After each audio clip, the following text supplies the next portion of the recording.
Hello everyone, this is Jay or Sloeo, and it has been 2 months, so consider me just the biggest liar in the world since I promised a video in less than a month after my previous one, and whatever happened there, absolutely nothing, because I didn't record anything within that month, and afterwards I did promptly record, I think, 4 to 5 hours worth of footage, and I put that aside again because in my head, once I do something good, productive, I should reward myself, right? And I have this really bad habit of once I reward myself, I've completed the task when it's halfway done, as in it's not edited, I have no voiceover for it, and it sits there collecting dust for the longest period of time.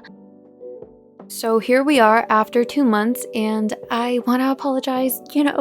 I'm never going to promise a set time for my next video ever again. I've learned my lesson, but hey, we have to admit I'm quite consistent. A video every 2 months, right? Anyway, what I am sketching here is my persona, and I had redesigned my persona some time ago, so I'm just deciding to watercolor her. So usually I ask in my community post or post, I'm actually still unsure which one that is. I believe I don't have a community post and it's just me. But I do put up polls on what medium you guys would like to see from me, and usually the options there are the ones that are asked in my comments during my previous videos. So last time a lot of people wanted to see watercolors from me, so I decided to add that into the poll as well, and needless to say, it was the one that won, and that's why we are painting with watercolors. And I just want to talk a little bit about the sketching as well. So what ended up happening was that I sketched the full body way too close to the center of the left page when I knew I wanted to do a headshot as well. I just didn't want the headshot to be too close to the center, like the seam of the page, the gutter, because we're using watercolors, and what water does is it pools in certain areas, which in this case would be the gutter, and I was defeated as her face was very close to it still, even though I moved the full body to the left. So let's talk about my design process, or just when I designed my persona. It was during Art Fight, and it was Team Crystals versus Team Fossils, and if you looked at her first design, we can kind of tell just a little bit which team she was in. So with Team Crystals, I was very excited. The colors were super saturated, and for some reason it never went through my head that, hey, you don't really like saturated colors, and magenta is one of your least favorite colors. Instead, I was just so overly excited that it was my first year of Art Fight that I made my character literally just based off of Team Crystals. She looked amazing in the ID template, but once you take her out of it, she just looks so out of place with my group of OCs that I already have. A lot of my OCs are just very muted, and of course you can tell me, Jay, you can have characters that stick out, they can be way more saturated. They don't have to be in the same universe, and of course she's not in the same universe. It's not a character I would like to draw ever again. It's not something that I gravitate towards, and therefore I have to redesign. So I toned her down to have black hair, but then again, her hair during that time being magenta was very much because my hair was cherry coke or a plum color, so I just pulled up the saturation and boom, she had magenta hair. But anyway, I gave her 2 rat tails, braided rat tails that went down to Chinese coins, and also tassels. I thought they looked amazing. I was pretty proud of the idea. And then I gave her the boxing gloves still. I still kept her tattoos since they are my tattoos, but I did completely forget them during the sketching, and so I forgot them when I was painting. So now that we're finally painting, we can kind of see that I definitely took a break here and there after my sketching because we magically have new illustrations on the right side. But regardless, I want to point out that you can see the little bits of tape that I've taped around my sketchbook on the left. So I use artist tape, and a lot of times people don't see it since it's white tape. But regardless, I try to keep my paper as taut as possible since I'm using a mixed media sketchbook, which also just means I don't have the privilege of my paper acting like watercolor paper and staying flatter. The paper tends to warp quite a bit, and whenever I'm trying to get a very flat wash, the last thing I want is for certain pigments to settle in warped areas. I also am a sucker for granulating watercolors, so a lot of my watercolors are that. And so if it's settling in certain areas, it functions very weirdly, but like very beautifully, though very weirdly. So if you kind of look back at the character on the right side, his hair has a lot of granulation, and it's just because I have a lot of granulating watercolors, so it just saves me the trouble of having to try and flatten things out. Okay, I just went about trying to record an explanation of how I keep my sketchbook as taut as possible, or like my taping process with the pages, and I made no sense at all, so I'm just gonna try and record it one more time, and if it makes no sense, we're just gonna keep it in here. Maybe at least I will help one person will understand out of the rest of us, because I also don't know what I'm talking about. But when I am taping my sketchbook page together, so in this example, the left page, I will close my sketchbook halfway and then pull my paper as tightly as possible against the cover. Like I will flatten it as much as possible, and then I'll tape it down with it halfway closed. So now when I pull my sketchbook open, it's super tight against the seam. Like, I don't know if you get what I mean, and this is the best way I can explain it. So if I make no sense, it is what it is. So with that confusion done with, I want to talk a little bit about my watercolor palette, since I know a lot of people are going to ask about it. So with all of the materials I'm using, please do check my description. I try my best to write down all of the different paints I used, all of the materials that kind of got their little cameo within the video. I do forget certain things, or I just don't know the names of some things. As for my watercolors, there are a couple in there that are very old and just very cheap. So I keep them in there because they're very grainy and gritty, and I just love when paints are like that. And there are some in there that I've also personally mixed myself. So there's not much I can say about them.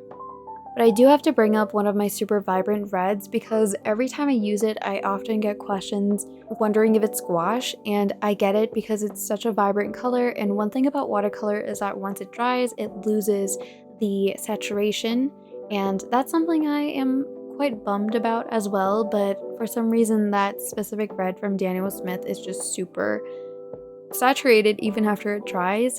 I do think I show the footage of me holding up the tube of paint later on, so if I don't, still it's going to be in the description. Also, out of curiosity, I was wondering if you guys prefer to mix your own blacks, or if you would just much rather use one from the tube. I know it's a lot more convenient, but when it comes to watercolors, I like to mix my own blacks because I like the different undertones that show through. So for her eyeliner or eyelashes, whatever it is, it's a very reddish black. But when it comes to acrylic wash, because I have so little room on my Stay Wet palette, I just end up having to use black to mix in with the deeper color I want to use for the line art, because the thing about Stay Wet palettes is it makes your paints so thin, and when I move my Stay Wet palette around, all of the paints start contaminating each other, so I will just have to drop a little bit of black paint into my deeper line art color in hopes that it can deepen the color. But do let me know, since I'm curious, and also because for me it really depends on the medium. But anyway, when it comes to recording the audio for my footage, I always watch the speed paint or footage as I'm going, so I know what I'm talking about, even though I'm never on topic. But regardless, my gloves just look so dusty and busted, but please understand, I use the same ones for a very long time until they bust. Like, these have been with me for months, so please understand, right? And then this is me just going over the drawing with another wash. So make sure to dry your layers fully though before you do this, like glazing watercolor over your previous layers, to just ensure you give it time to settle into the paper. But anyway, I just want to say that I also wear gloves on my left hand because of the way your paper will act hydrophobic if it has any oils from your, fingers, or lotion if you wear hand lotion. So an example is if you rub your fingers on your face right now and you kind of just drag it across your paper that you'll be painting on, I can guarantee you some parts of your paint won't settle on the paper the same way. Really, it's just to ensure that I have the flattest wash possible on my paper. And currently what you're seeing me using is a Prismacolors Col-Erase in Carmine Red. It's my go-to sketching color, my go-to sketching pencil, and what I love to do sometimes is to just blend it out for some extra blush, extra color here and there. I do have a blue and pink as well, but they are by no means as good as the red. It's a perfect red. It's not so warm, it's more on the pinkish side, and that's what I prefer. And I do think me having gloves on is a plus when it comes to just blending out the Col-Erase colored pencil, because it does it super well, and again, it's an additional plus when you're not rubbing your natural oils all over the place when you later on want to layer your paints.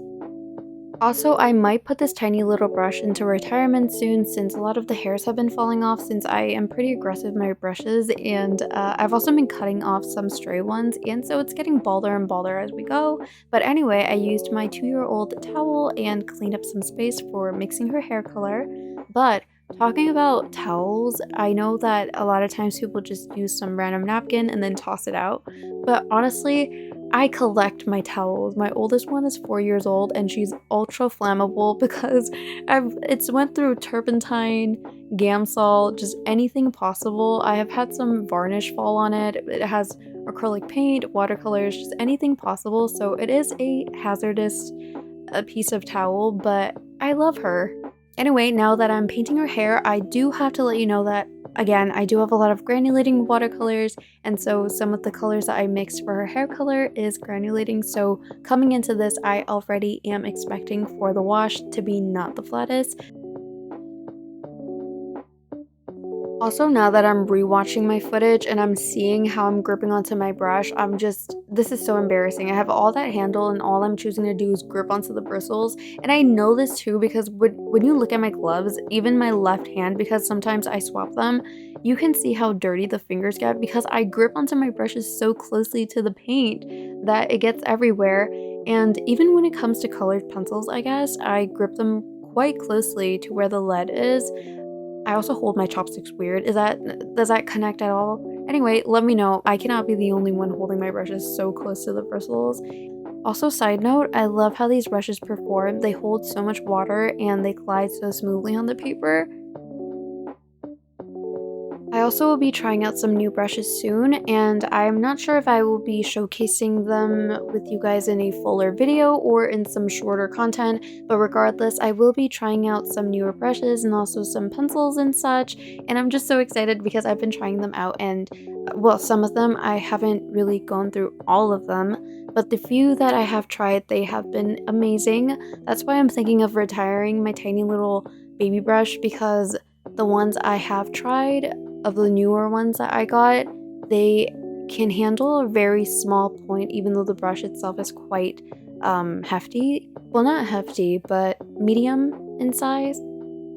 Also, something I really love about character design is when people either give their OCs lower lashes or just upper lashes and not both. And I specifically really love lower lashes with no eyebrows because it makes the character's face look so bald. And it gives me a raw chicken or boiled chicken vibe, and I love that. And I think it's quite the vibe. I think that's the feel my art style gives, raw boiled chicken. Do we agree? Can we come together for dinner and agree about this? Anyway, regarding my sona, I've always been curious if you guys name them your sona, if you name your sona your own username or your own name, or if you just give them a completely different name. Because yes, I know they are just like any other original character of yours, but for some reason, because this is supposed to be a representation of myself, I am so torn between the name. I don't even have lore for her. But I have been thinking of giving her kind of a friend of some sort, but I am thinking that they would be as tall as a tree or just a very tall figure, and that's about all I've figured out so far since we don't have lore, we don't have a name. But if you do have a name that you think fits her well, please do let me know some of them so that at least I can make up my mind to either give her my name or to give her a name that you guys pick.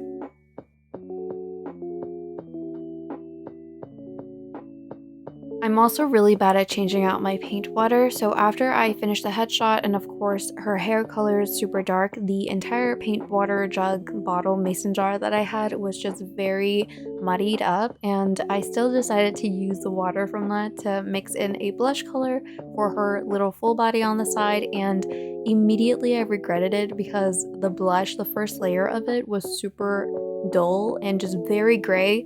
So I went and I changed out the water, but it was a little too late.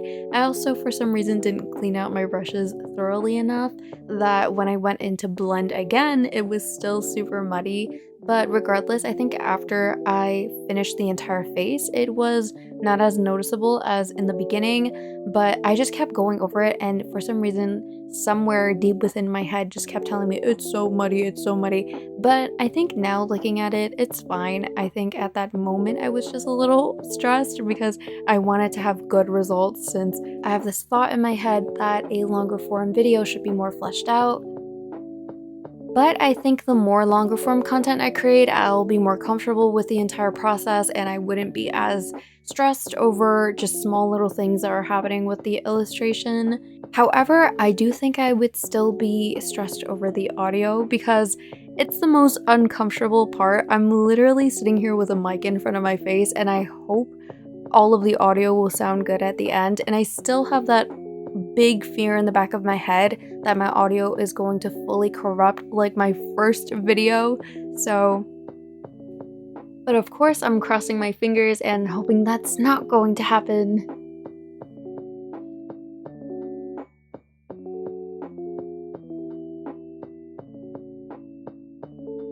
I am also hoping to get this video out by the 23rd, since February 24th is my birthday, and I just don't think I would be able to celebrate my birthday and also make sure I upload the video on time.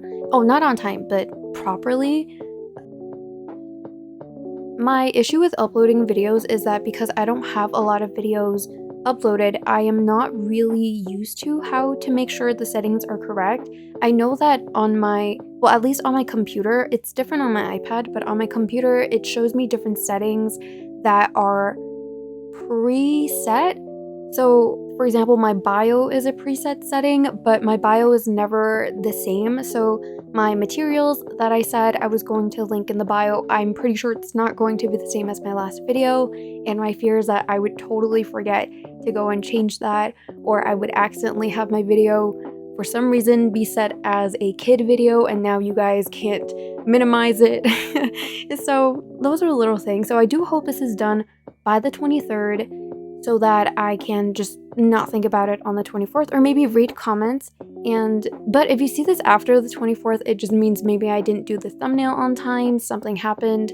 But yeah, also recently I watched this video on birthdays and how certain birthdays are pretty birthdays and certain numbers are not so beautiful birthdays. But in my head, I think 224, February 24th, is quite pretty of a birthday since it's even numbers. But do let me know what you think, because I love winter and it's perfect for me. However, I know it's an unpopular opinion. A lot of people much prefer their birthdays to be summertime so that they can dress nicely for dinner, but I love winter.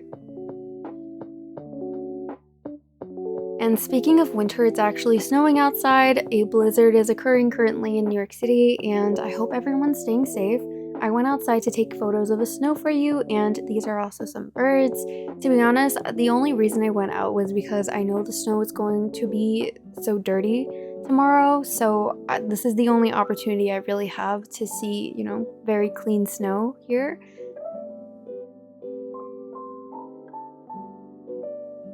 Okay, so now that I'm finally done with my tangent, I want to talk a little bit about how watercolors really helped me grow as an artist. So when I was younger in middle school, outside of graphites, I didn't have any other mediums I was working with, maybe a little bit of colored pencils here and there, but it's like Crayola colored pencils, and I just didn't really love coloring. Still today, I think I much prefer sketching, but regardless, I decided to try out watercolors, and of course, I think like a lot of kids, more was better in our minds, so I decided, okay, let me get this 72 watercolor set, and it was those round little pans, and they sold it at Blick, so obviously I thought it would be really good, but it was one of those watercolors where you drop water onto the little cakes, the circular cakes, and instead of the colors coming out and mixing with your water, the binder, the white little bits of grainy chalkiness would mix with your water instead, and you would have this very milky quality to all of your paints, and it just didn't look good, and it just looked very ashy is the best way I can say it, chalky and ashy, and it didn't feel nice on the paper. So I am glad though I learned very quickly that okay, maybe less is better. Like higher quality will definitely help me a little bit. I'm glad that I never stopped with watercolor because currently my primary medium is acrylic gouache, and so if I didn't learn how to mix colors with watercolors, it would have been a harder learning curve for me to learn how to mix whites into my colors in order to keep the opaqueness of the paint but also have it be vibrant. And of course you can add more water into your gouache in order to create a lighter look to your paints, but I like the fact that gouache is meant to be an opaque medium, and in order for me to lighten a color and have it stay opaque is for me to add in white. And what white does is it washes out some of your colors. Even if you're using zinc white or a mixing white, right, it will still have a milkier look to everything. And I think watercolors just really helped me with my knowledge in how to keep the vibrancy even though I am incorporating white into my paints. And to be honest, like a lot of kids, I just didn't have a lot of patience, and if I were to pick any type of activity to do for fun, watching layers of paint dry definitely wouldn't have been one of them, but I'm glad that I pushed through, and now I sit around and watch paint dry all of the time, but of course with a hairdryer to help speed up the process. And you know what? Watching paint layers dry now is kind of fun because every time it's drying, my thought is, oh, I can add this to the next layer and it's gonna look a lot better, and then I can add this and that. So I am just pushing myself closer and closer to what I'm imagining the final painting to look like in my head.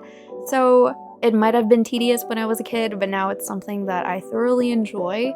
And this is also something with colored pencils. I think my lack of patience as a kid really showed through with how I colored, specifically with colored pencils. It was one color for the skin, one color for everything, and then I'm burnishing every color so that it's, you know, the same value for the entire section of thing that I'm coloring. And now I'm just layering like 5 colors together to create a skin tone. So regardless of how difficult it was for me to learn how to use watercolors, I still am very happy that it was my first medium outside of graphites.